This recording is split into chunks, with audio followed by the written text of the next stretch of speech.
Sir, please. Sir, I have a child at the house that they cannot take care of. Killers are often meticulous in their planning, carefully covering their tracks to evade justice. They create elaborate alibis, dispose of evidence, and live their lives as if nothing ever happened. Some even take pride in the belief that they have outsmarted the system, but what happens when the truth starts to unravel? Starting with a case of a killer who was arrested after 26 years, Rice Seacom. August 16, 2022. Athens, Georgia. The incident began when the Oconee County Sheriff's Office initiated random vehicle checks when they encountered a Mazda flagged for lacking insurance and a suspended license. The driver, who identified himself as Rice Seacom, displayed an unusual level of anxiety, bordering on sheer terror, upon interaction with the officers. What's your last name? Seacom. Seacom. Okay. All right, I'm gonna have you go and step out the vehicle for me. She's gonna come and get me. Yeah, so you're about 57 minutes away from me. I was almost at the hospital. All right, Okay. take this off for me. Just send me what the information you put in your GPS, because that way I didn't have go- the same thing. I don't know the name of this place right here. We'll get it figured out. We'll text it to her. that It's on the Prince back? Avenue. It's All right, Prince so Avenue. here's what's gonna happen, Seacom. Okay. Unfortunately, I'm gonna have to. Despite the seemingly minor offense of driving without valid insurance and a suspended license, Seacom's reaction was disproportionate. He pleaded desperately with the officers, citing familial responsibilities in medical emergencies as reasons to avoid custody. However, the law enforcement remained resolute in their decision to detain him, explaining the protocol for handling such violations. Place you into custody today. Okay, you're gonna have to go down to jail. Oh no. You got to get booked in. They're going to take your fingerprints and picture, and you'll get a bond. But because you're driving on suspended license, you got to go down to jail. Sir, I did not know. I have children, I have a sick uncle, and I run the household. I got you. No, I Unfortunately, really we don't have a choice at this time. So Please we're put placing you Auntie- under arrest. Go ahead and turn around and put your hands behind your back, please. Please put Turn Auntie around on and the put your hands phone. behind your back. Who set the phone up on the car? They put me under arrest right now. I don't know. For driving with suspended I said license. driver suspended license. I didn't know. And it's not even showing. Unfortunately, the law is different here in Georgia than it is in South Carolina. If you have a suspended license, you have to go down to the jail and get booked in. Oh, but sir, can you speak to my aunt? She has. We're on speakerphone. She can hear us please, right now. Yeah. no, please speak to her. Yeah. Please speak to her. I'm the only one that can help with my uncle that's sick in ICU right now. Sorry about that, but unfortunately, your son. Please, sir. You're driving a car without valid insurance. My son. You got that yes, taken care of, we got but you're the- already driving a car without valid insurance. I and won't suspended drive. registration. My cousin. We can't trust you my- not to drive. No, I swear to you, I'll walk away from my car. So we're going to walk you back to this other Please. car. Seacom's behavior raised suspicions among the officers. While attempting to portray himself as a law-abiding citizen burdened by unforeseen circumstances, subtle cues hinted at deception. Notably, a momentary break in eye contact betrayed his facade, suggesting a hidden truth beneath his pleas. Well, not, I swear, you can, please check me. Okay. Please check everything on I'm me. going to search your incident to arrest. Huh? See which is emergency 911? Yeah. Face towards that for me. Okay, sir. Separate your feet out Okay, for me sir. a little bit. Nothing in your pockets, right? Sir, please. What all do you need out of your car? Sir, I have a child at the house that they cannot take care of. What all do you need out of your car? Sir, I beg you. I beg of y'all. I will not touch my car. You can take my keys out. What all do you need out of your car? I only need a family. That's it. Table. I do for my Family's not in the entire car, so I do for my Sit for Sir. I Have do a seat for me. Sir, I Easiest do, way is to turn and face towards me and then sit down in the seat. Slide your legs in. sir, I do for my entire family. Okay. Do you know I don't have a choice here, man. I'm telling you. That's I told you I was not going to get in my don't- car. we I don't swear have a to you, choice. I wasn't going to get in You my have a car. suspended license. You're driving a car without insurance. You've got that taken care I've been of. doing it every you got day. suspended registration. My uncle went You in- have to go down to the jail and get booked in. Just take your photograph. As the officers delved deeper into Seacom's background during processing, they uncovered a startling revelation. His fingerprints yielded a match to a name different from the one he provided, Muhammad El Amin. Further investigation revealed El Amin's connection to a heinous crime committed nearly 28 years prior. In 1994, Muhammad El Amin allegedly perpetrated a fatal shooting at a train station, resulting in the death of an individual. Subsequently, he evaded capture, seemingly disappearing without a trace. They're going to take your fingerprints. They'll give you a bond amount. You can bond out, and then you can get on the way up to the hospital. But you can't drive. Sir, So have a seat for me, please. Okay, may I speak after you? Have a seat for me, please. Are you going to Sit down, and then I'll listen to you. Okay, so what do you want to tell me? On everything, my aunt just had a stroke. My uncle just had a stroke 2.5 weeks ago. I'm here helping my family. I don't even know who can come and bond me out. I don't even know who can come and bond me out. I'm not a criminal. I'm not a crook. Look how old I am. Did you get a ticket or something? I didn't get take care of. I don't. Why would they suspend your license in South Carolina? I just found out speaking to the deputy. Yeah. I just found out that maybe when we had a car that I had that got repossessed, that I didn't take my name off of it. Okay. I wouldn't imagine that they'd suspend you for a repossession. But that's what I'm saying. I don't. But it's no information's coming up. I won't drive. I'll have my cousin. Can you slide your legs in for us? You're not going to speak to me? No, unfortunately, I told you. I've already explained my position to you. Oh, this hurts. I don't have a choice. Sir, sir. Okay, so the way you're sitting right now is not a good position. You're a tall guy. You got long legs. However, the routine traffic stop served as the catalyst for unearthing his long-concealed identity and reigniting a decades-old manhunt. The arrest of Muhammad El-Amin marked the culmination of years of investigative efforts and brought closure to a cold case that had remained unresolved for nearly 3 decades. With El-Amin's apprehension, justice could finally be served for the victim and their loved ones. El-Amin's arrest also highlighted the enduring dedication of law enforcement agencies to pursue justice relentlessly, regardless of the passage of time. Violent crimes, such as homicide, are exempt from statutes of limitations, ensuring that perpetrators are held accountable for their actions, no matter how much time has elapsed. All right, well, the quicker we get to jail, the quicker you can get out, okay? Doors are all locked. All the windows are up. All right, cool. What is it? I've never been to jail in my entire Okay, all right. It'll be fine, I promise. Then All why right. am I here?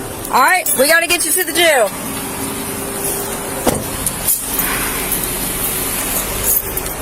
Call me after you go. All right.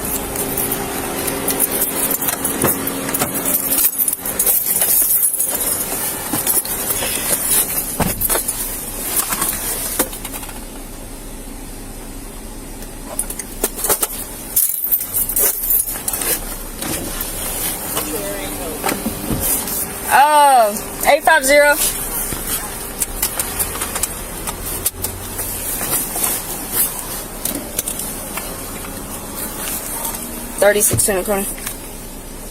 Moving forward, Muhammad El-Amin faces the daunting prospect of standing trial for his alleged involvement in the fatal shooting.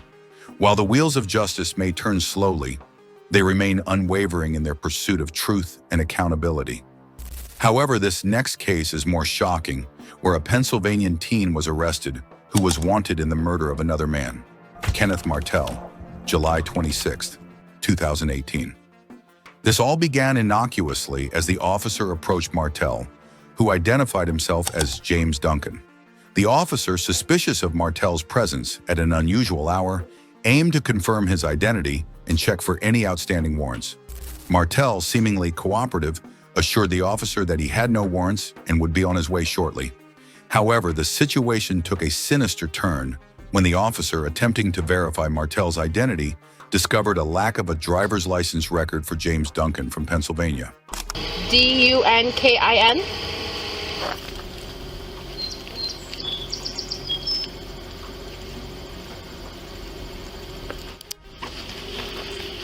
All right. So you said your name was James, right? So how come they can't find you out of Pennsylvania? They're not finding a driver's license record for James Duncan. Do you have anything in the vehicle with your name on it? Sensing deception, the officer pressed Martell further, questioning why he couldn't be located in Pennsylvania records.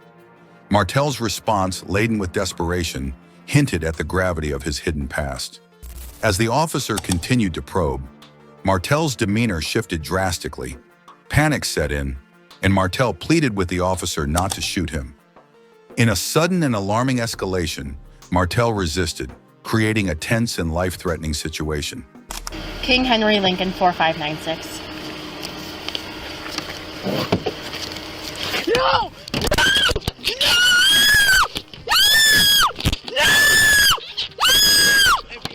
If you stop, I'll leave. Okay, I'll let leave. go. No, Let go. no. Let go. Please, no! No, Teddy, no, Teddy, no, please don't shoot me, please, don't shoot me.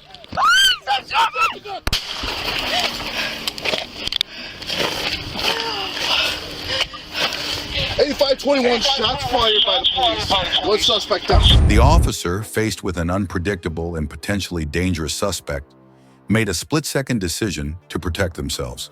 The confrontation reached a climax with shots fired by the police, prompting backup to swiftly arrive at the scene.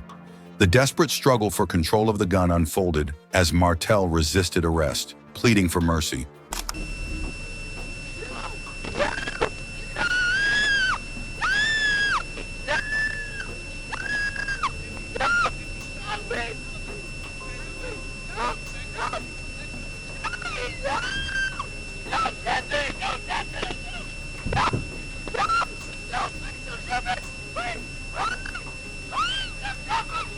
The responding officers approached, neutralizing the threat and bringing an end to the harrowing incident. However, Kenneth Martel was not merely evading a routine check. He was a wanted fugitive, high on substances and wanted in Pennsylvania for the brutal murder of an elderly man just days prior. Martel's encounter with the Chicago police had exposed the dark and dangerous criminal lurking beneath a deceptive exterior. But wait for this next case, which is more shocking than the others. Brenda Powell. Akron, March 3, 2020. This all began when Ohio police responded to a 911 call from an address in Akron, where they discovered Brenda Powell lying on her kitchen floor with 30 stab wounds to her neck. Her daughter Sydney was also present and claimed that a home invasion had led to the brutal murder of her mother. Despite Sydney's injuries, the police were suspicious, as certain elements of her story did not add up. Brenda had been on the phone with one of Sydney's college professors at the time of the attack. During the call, Brenda began screaming before the line went dead. When the professor called back, someone who claimed to be Brenda answered, but he suspected it was Sydney pretending to be her mother. Akron Police! Akron Police!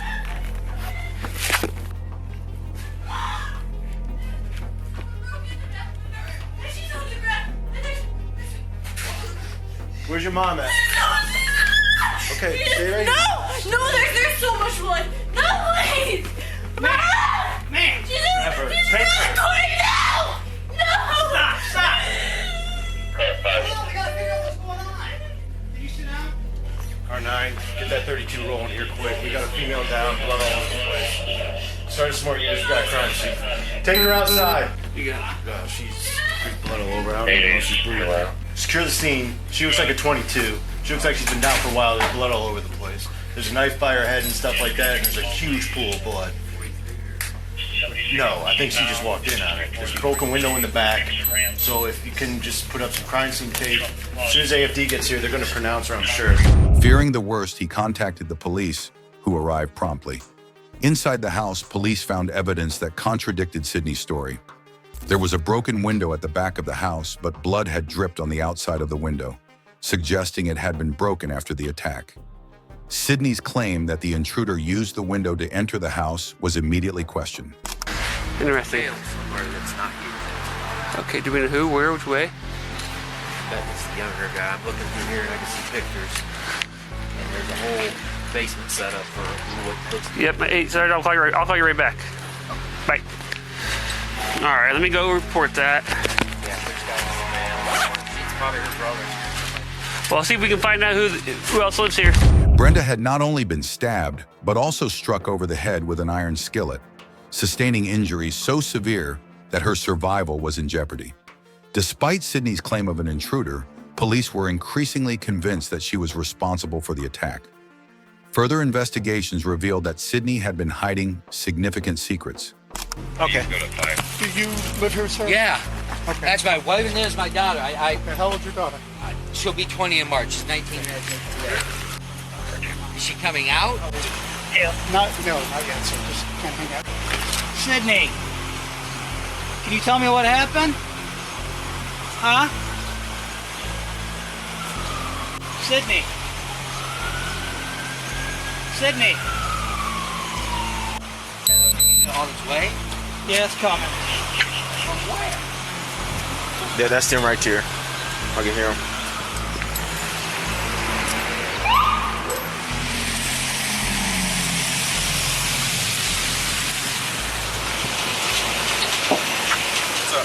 Hey, boss.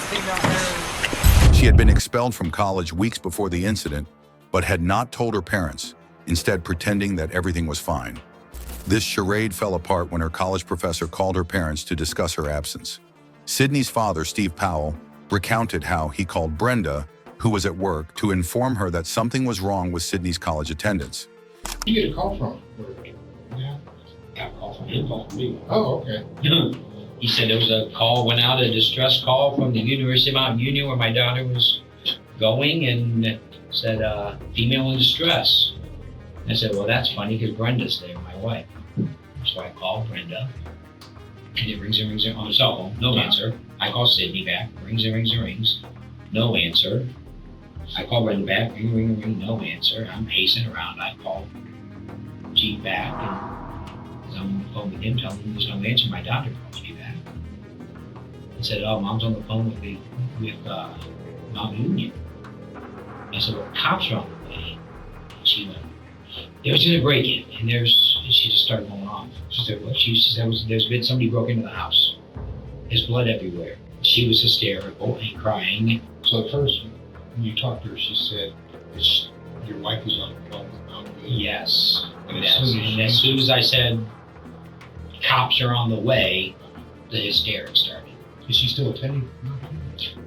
Well, as far as we knew up until today, yes, but apparently not for the last, I don't know, maybe couple weeks. When they finally reached Sydney, she fabricated a story about being overwhelmed and wasting time and money without revealing the true extent of her academic struggles. Detectives spoke to Sydney's friend, Lauren, who provided insights into Sydney's state of mind. Lauren noted that Sydney had switched majors several times, struggled with her grades, and hid her academic issues from her parents. Sydney had confided in her friends about her struggles but kept her parents in the dark. This deception, coupled with her mounting anxiety, suggested a motive for the attack on her mother.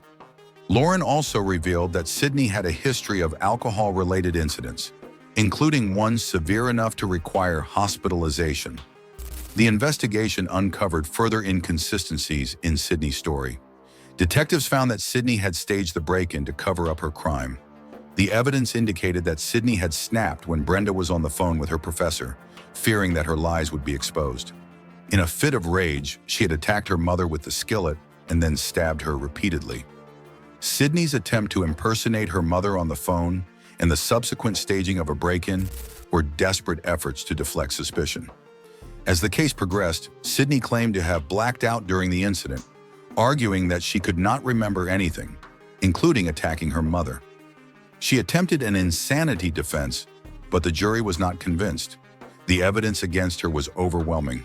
The medical examiner confirmed that Brenda had died from blunt force trauma to her head and multiple stab wounds to her neck, ruling her death a homicide. During the trial, it was revealed that Sydney had been leading a double life, telling her friends one story and her parents another. Her parents believed she was still attending college, while her friends knew she had been struggling. This duplicity was central to understanding the pressure Sydney felt, which ultimately led to the tragic events of March 3rd. The jury found Sydney Powell guilty of 2 counts of murder, 1 count of felonious assault, and 1 count of tampering with evidence. Sydney Powell was sentenced to life in prison, with the possibility of parole after 15 years. That's all for this video. We hope you have found this video informative and interesting. What do you think are the most critical mistakes criminals make that lead to their downfall? Let us know in the comments section. Make sure to subscribe to our channel and hit that bell icon for more interesting videos like this. Thank you for watching our video.